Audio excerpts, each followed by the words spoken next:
Hello and welcome back to the channel. I'm Marcus from InfoSec Governance, and we're a UK-based cybersecurity company that help companies certify towards Cyber Essentials and Cyber Essentials Plus. In today's video, we're going to be talking about the 5 pillars of information security.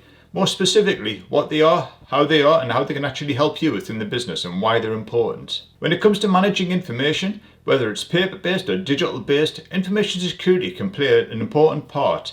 Without information security, all the information that you have, whether it's personal, confidential, publicly available, will be infected in some form or another. Through implementing information security, and more specifically adapting the 5 pillars of information security, your information and your systems will be protected against accidental damage, misuse, and fraudulent attacks, whether or not it's technical or through people. To build a functional and secure system that does not impact everyday operations, you need to build with usability and convenience in mind.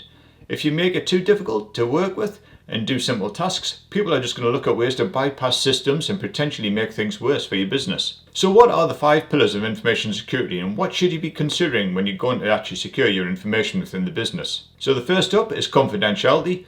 Confidentiality, along with integrity, is one of the most important aspects when it comes to information security. If the information is meant to be kept from unauthorized eyes and made available for viewing, the confidentiality of the information will be lost.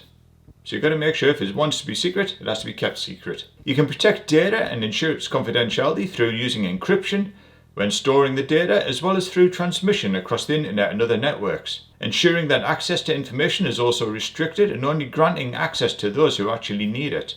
So least privilege access.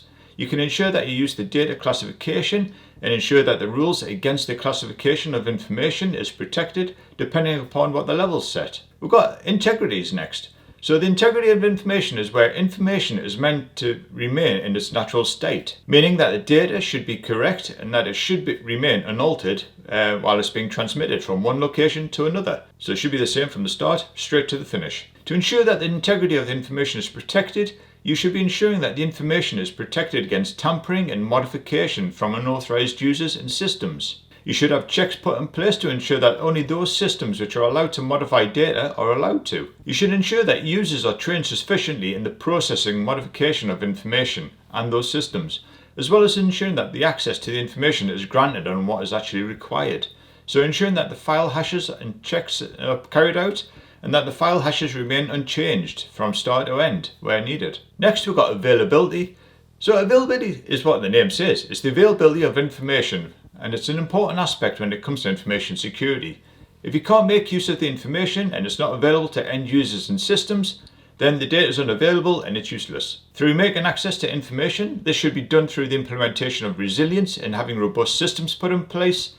If you're still using on-premise systems, then making sure that hard drives are configured with RAID and you've got hot swappable drives in place, you've got enough resource in place, making sure that backup power and batteries are also available. Then we've got authenticity, which is next. So authenticity is ensuring that information is authentic and what it is and what it should be. When those systems and end users request information, that information should be correct, true, and reflect the information that is actually being requested for. You can ensure that the information is true and correct by ensuring that the data is not tampered with. This can be through access control, that data hashes are being checked and verified, and that checks are put in place to ensure that the information which is being requested for is properly presented back to the end system or the end user. Then we've got non-repudiation. So non-repudiation of information goes hand in hand with the other elements of the pillar. And this ensures that the data which is being presented to the end user or the system has been delivered correctly. The requester of the information and the sender of the information should be able to confirm and validate the sending or the receiving of the information. There should be no doubt in the mind of the system or yourself that that data is correct, it is what it should be, and it's true. This can be through ensuring that logs are being generated and are correct, and that if needed, evidence can be provided to prove that the information has been delivered successfully. And with that, that's the 5 pillars of information security. Hope this video has been informative for you. If you have any comments, feel free to put it below the video and we'll get back to you. If you've got any other suggestions or anything for content, do let us know. And until next time, thanks very much.